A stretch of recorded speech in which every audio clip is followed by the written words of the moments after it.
Pessoal, essa é a segunda parte da entrevista aqui com o Ederson, psicólogo, né? Então nós estamos falando sobre as emoções e como lidar com elas em todo esse processo de festas e eventos, seja elas de qual forma for. E Ederson, já aproveitando a questão que muitas pessoas aí têm problema, é uma questão religiosa. Não com a religião em si, mas como lidar, né? Nós estamos num estado laico, que é no Brasil, e aqui tem todos os tipos de religião, seja ela espírita, católica, espiritualista, evangélicos, umbandistas, tem aqueles que não têm religião nenhuma, e esses casais acabam lidando entre si, né? Com religiões diferentes, culturas diferentes, raças diferentes, etnias diferentes. E como lidar com isso, né? Como conviver com isso nesse processo que é numa festa, enfim. Então, respeito, né, ao outro e também aos costumes da religião do outro, né? Não ceder totalmente à religião do outro, né, e nem o outro a sua. Tentar achar um consenso ali, né, um meio termo. Né? E nem a questão também da conversão. Você não deve se converter à religião do outro só para agradar ou por uma imposição dele ou dela, né? Tem que ser sempre uma relação baseada no respeito, né? E no amor, que é maior do que a questão das diferenças religiosas. Muita gente não sabe, mas além de assessora e cerimonialista, eu também sou noiva, né? O meu noivo é de uma religião diferente da minha, eu sou evangélica protestante, ele é católico.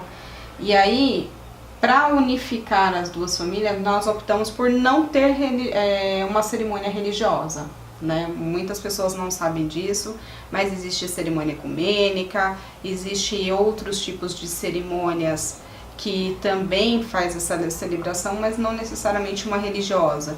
Então não terá nem os costumes da minha religião e nem da religião dele. Isso é uma forma também de ser justo e respeitar ambos os lados e unificar de fato as famílias e não impondo que seja dele ou que seja minha.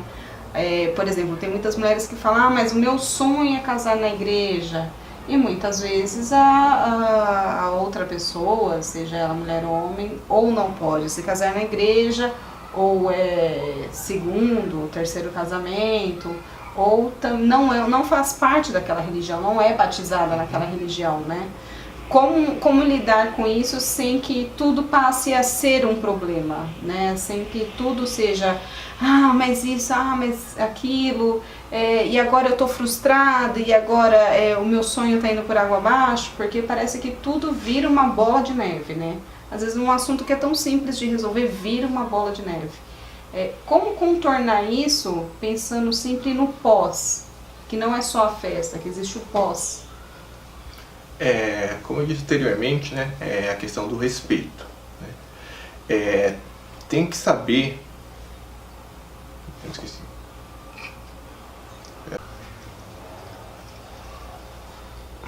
Tá gravando, viu? Pode ir.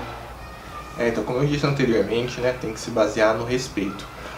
A religião de um não pode se sobressair à religião do outro, né? Então, o casal deve conversar entre si, né, e achar um meio termo, né, que tem essa questão do sonho de uma das partes de casar, por exemplo, na igreja ou em um determinado lugar. Só que o casal tem que conversar e tem que achar um meio termo, né, de acordo com a sua realidade atual. Se não dá para casar na igreja, por essa questão que você disse de, por exemplo, a pessoa já casou mais de uma vez na igreja, então tem que pensar qual uma alternativa, né, sem ser na igreja, qual outro local que você pode casar, fazer uma cerimônia linda também, que vai realizar o seu sonho, né, e que não precisa ser na igreja, mas vai ter o mesmo significado, né. Vai ser o casamento, as pessoas que você ama, que você gosta, vão estar presentes também ali, né? E assim, não precisa ser na igreja, tá? Então a pessoa tem que pensar em alternativas. Qual outra forma que você tem de realizar a mesma ideia, só que em um outro ambiente, em uma outra situação? Vale a pena também, então, a gente ressaltar que tudo envolve não só a conversa, mas o aprender a ceder de todos os lados.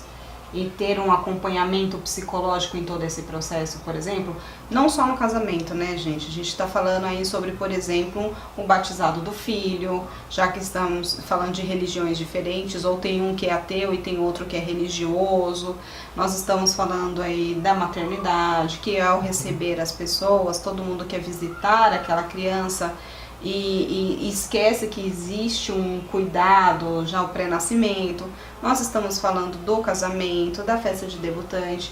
Então vale sempre ressaltar que existe um pós-festa, já que a família vai continuar convivendo, você vai ter que conviver com o seu par aí pós a festa. A festa dura de 6 a 7 horas, e aí tudo aquilo que deu de problema durante os meses que antecederam, e aí acabou a festa, ok, mas e os problemas continuam, né? Então, o que a pessoa precisa pesar mais na hora de tomar cada decisão, para que isso não interfira não só no seu emocional, que é o estresse que você comentou, estresse, ansiedade, mas também a questão do o que ela vai levar para o futuro pós isso, né?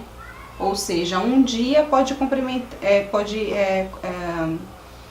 prender aí ou comprometer anos de vida a fio emocional por conta de uma festa. Sim, é importante, né, a pessoa ter esse equilíbrio emocional. Algumas pessoas conseguem lidar com as suas emoções de uma forma melhor. Outras pessoas não têm essa habilidade ainda, mas elas podem desenvolver, né, com a ajuda de um profissional. Às vezes até o próprio cônjuge pode dar esse apoio. Algumas vezes não é suficiente, né? Precisa de uma ajuda profissional, mas muitas vezes também o próprio cônjuge pode dar esse apoio. E a pessoa tem que pesar essas escolhas dela, pensando também no futuro, né? O impacto que isso vai ter lá na frente, porque, como você disse, tem a questão da convivência, né, com a pessoa, dessas escolhas que você vai fazer. Por isso que eu disse anteriormente que é importante essa conversa, né, e os dois decidirem juntos, chegarem no meio termo, para que não esteja esse atrito, fique levando isso mal resolvido até o fim dessa relação. Ficar remoendo aquilo, sabe, nas brigas, vir esse assunto à tona, ficar discutindo isso várias vezes, não se chega a lugar nenhum. Então é sempre melhor procurar evitar esse tipo de situação conversando antes, chegando a um acordo antes, tá? Para que não tenha atritos no futuro. Fora tudo isso que nós já falamos, existe também a questão do estresse emocional do período, né? Sim. Que é, por exemplo, acumular muitas funções. A mulher acaba... vou falar da mulher porque geralmente é a mulher, seja, né, um relacionamento homoafetivo ou heteroafetivo, existe sempre um que carrega mais a responsabilidade que o outro. Então ele não confia 100% no parceiro para poder dividir todas essas responsabilidades aí, né? Então a gente tem a responsabilidade da casa, do trabalho, dos eventos sociais que acontecem no período, nada para você poder organizar. Uhum. E aí uma pessoa só acumula todas as responsabilidades e acaba que ela fica sobrecarregada e acaba descontando no outro, né? Ou às vezes nem desconta no outro, mas acaba acabando com a própria saúde, parando em hospital muitas vezes por conta disso. O que você recomenda então para essa pessoa não se sacrificar tanto e levar com que isso seja de uma forma mais leve, que ela possa colocar isso de uma maneira em que seja prazeroso e não essa responsabilidade de eu não aguento mais? Como a gente disse no vídeo anterior, né, é recomendável a questão do planejamento. Planejar tudo aquilo que você vai fazer. E também você pedir ajuda do seu cônjuge, né, para poder te auxiliar nessas tarefas, porque são muitas coisas, né? Muitas vezes você acha que não é tanta coisa assim, mas conforme o tempo vai passando, você vai vendo que cada vez tem mais coisa e menos tempo, né? Caso a pessoa não dê conta, também tem essa possibilidade de contratar, né, que nem no seu caso, uma assessorista, cerimonialista, para poder fazer esse tipo de evento, né, que alivia muito da carga da pessoa. Essa preocupação em ir atrás de fornecedor, decoração, tudo isso esse profissional vai poder fazer. A pessoa que contrata vai ter mais o trabalho de verificar se tudo está de acordo com aquilo que ela deseja, né? Com o sonho dela, com aquilo tipo de decoração que ela deseja, local, as comidas. Então isso alivia bastante. É até recomendável para aliviar o estresse do casal, que se ele puder terceirizar, tiver essa possibilidade, que ele o faça. Mas é bacana também contar com os amigos e com outra família e conversar isso mais, e não ver isso sempre como uma cobrança, né? Quando as pessoas perguntam do casamento ou não, ou da festa de 15 anos, ou do chás de panela, enfim, é bacana você contar isso como, na verdade, um apoio emocional, como se as pessoas estivessem preocupadas com você e não só levar como cobrança. Com e certeza. Dividir mais isso. Com certeza, né? Até porque toda ajuda é bem-vinda num momento tão especial como esse, né?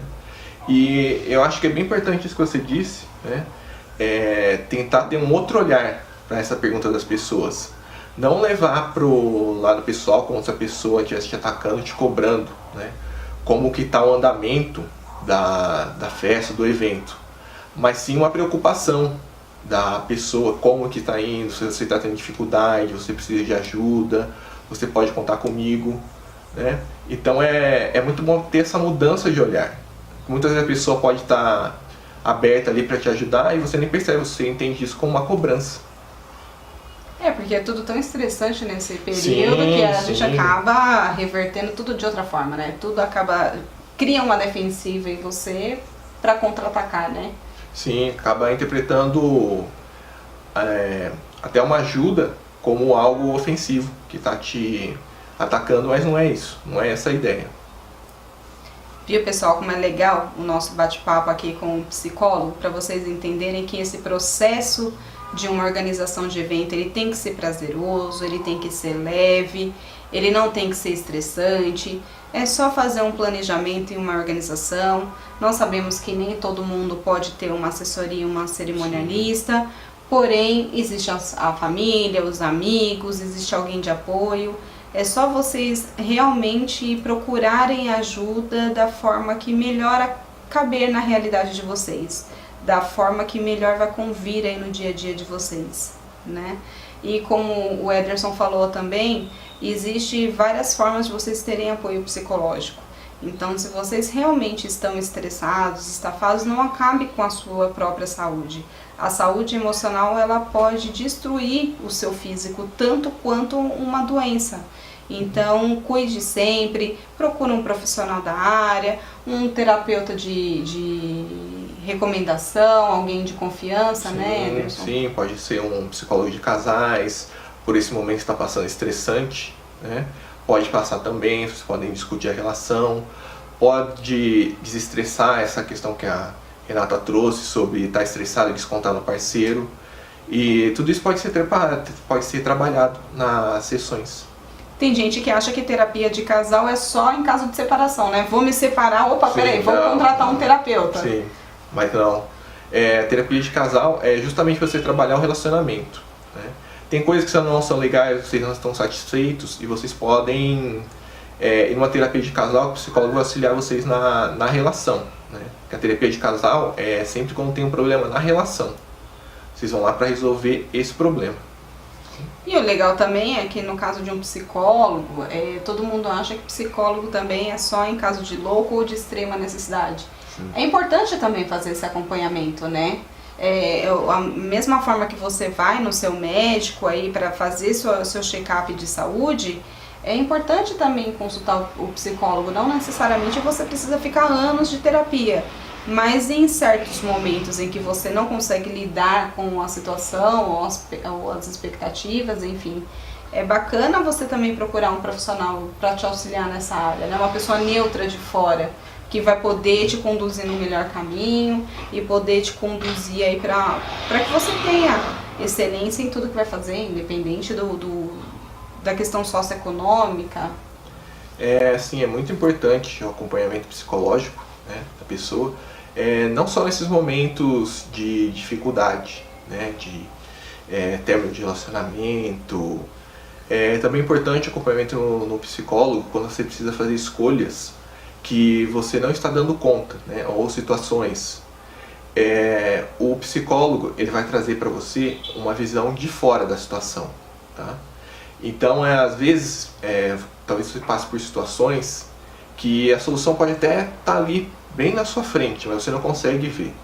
E uma pessoa com a visão de fora, ela consegue ver isso muito mais facilmente. E o psicólogo vai fazer esse trabalho. Ele vai te dar uma visão assim do todo de fora. E com isso vai ser muito mais fácil você identificar o problema e pensar em alternativas para resolvê-lo, né? Porque o psicólogo ele não vai te dar a resposta, né? Mas ele vai te fazer refletir sobre aquela situação. Isso é muito bacana, pessoal. Então vamos retomar aí tudo que a gente conversou nesse bate-papo de hoje, nesses 2 vídeos.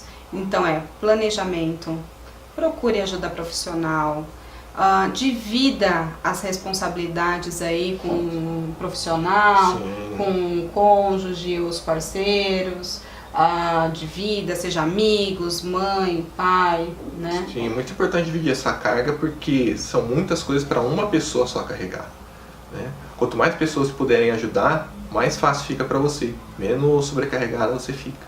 Ou seja, você vai cuidar da sua saúde emocional, da sua saúde física, para que você não adianta nada você se estressar durante meses, chega no dia da festa e está completamente destruída. Sim. Muita gente passa mal no dia da festa, desmaia, exatamente por conta dessa sobrecarga.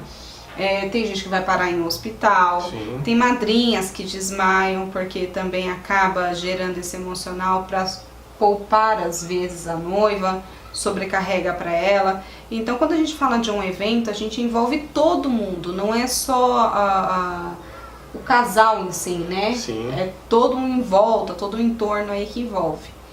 E aí acompanha o nosso canal. Se quiser ter um contato com o Ederson, eu vou deixar o link também do canal dele particular no Instagram, quem quiser ter acesso a ele. E mande para nós a sua pergunta, inscreva-se aqui no YouTube, tem o nosso Instagram, tem tudo aí no nosso também no Facebook, e vai nos acompanhando que tem muito mais. Beijo, tchau, obrigada De nada. pela entrevista e até a próxima. Até a próxima, gente.